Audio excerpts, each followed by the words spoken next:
Okay, we're gonna try this again. This is like part 3. Excuse me. Let me apologize for the wind. It's a little windy out here. So this is the house that I grew up in. Spooky as shit. I just want to show you. There's no other house on here that's abandoned, except for this one, because he recently passed away. They were remodeling the house. It is bought though. But other than that, it is just this house. That is where my father used to stay. He made it into an apartment. Now the people that bought it from us gutted it all out, so it's just storage now. And let's walk up to it.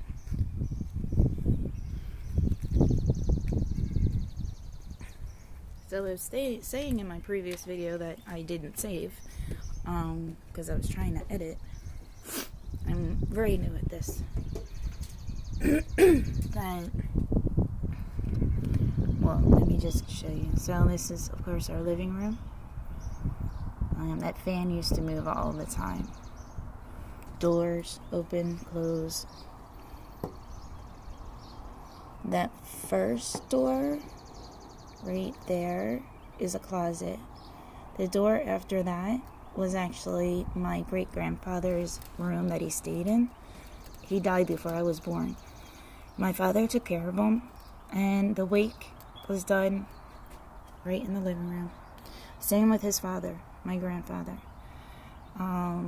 So yeah, that's when my father was raised here, and yeah, he told me he had to sleep upstairs knowing that his dead father was in the living room. How spooky is that?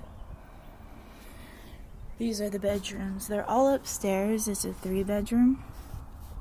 That attic door used to always open and close. And then every time you could actually hear somebody walk in there, and then something would fall.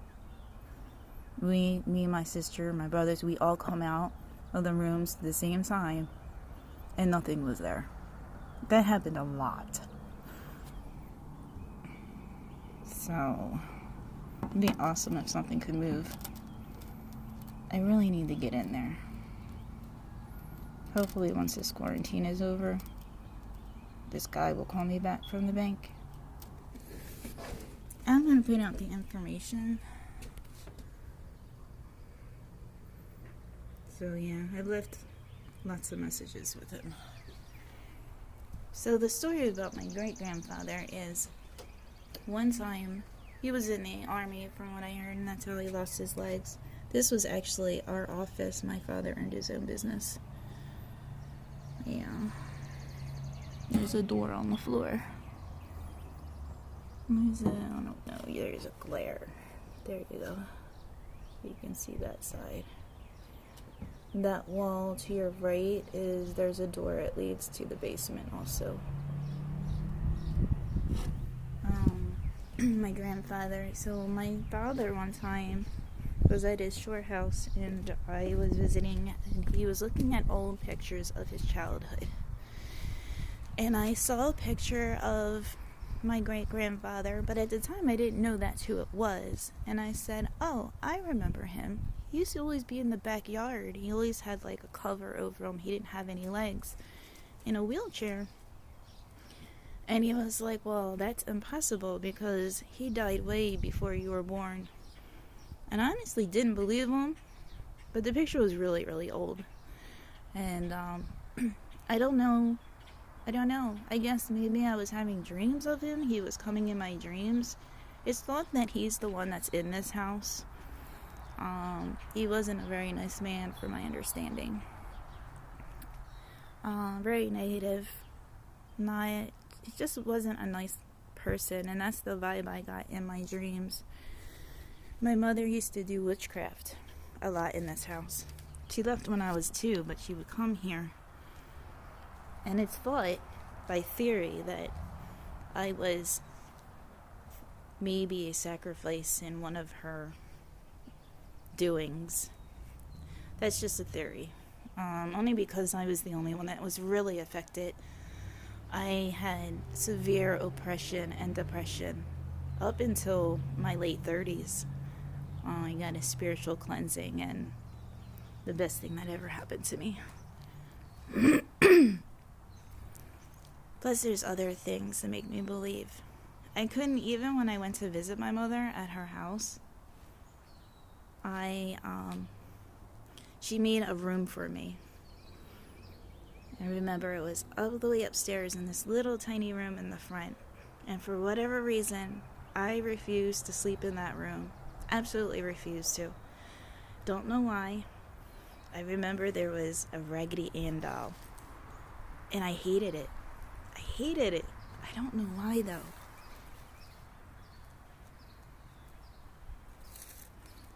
And this was a built-in pool. Looks like they filled it in. That wasn't there, obviously. Definitely no dogs. My dad hated animals. But yeah, hopefully I can get a key to come in this place and check it out. You know, look at this. I just noticed this. Do you guys see what I see?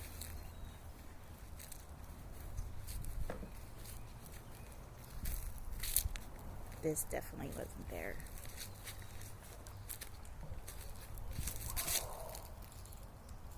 There's crosses. I wonder what that's about. It's really strange. Oh my God. And look at this. Look at this. It's a friggin' upside down cross on a cross. Please, somebody explain that to me. What the heck? No, I don't know. I've never seen that before.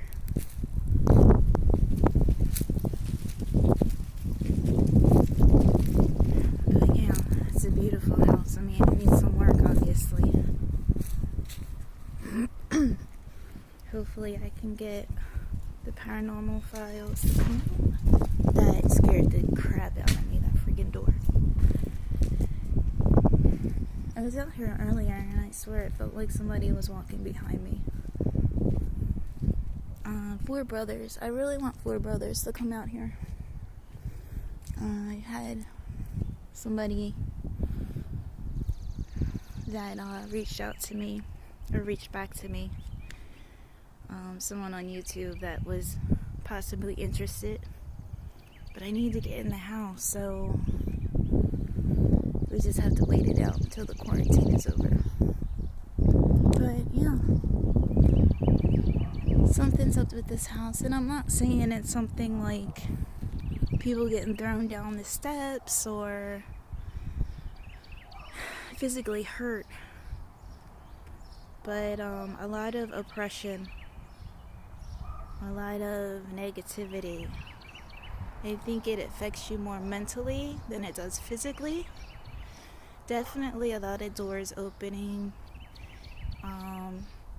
You know, even as babies, my sister stayed here when my niece was little for a little bit, and she used to say that my niece would literally watch somebody walk through the living room, like follow somebody.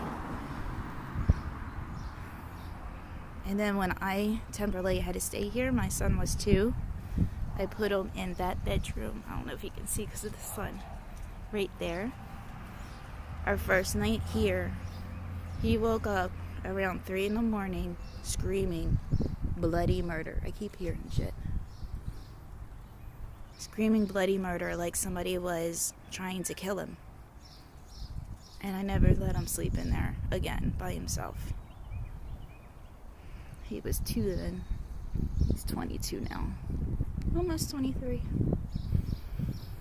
So, yeah, hopefully somebody can see this and help me out. I really, really am interested in possibly buying this house back. I have a couple ideas, besides moving my father back in before he passes. But, yeah, hopefully soon. God bless.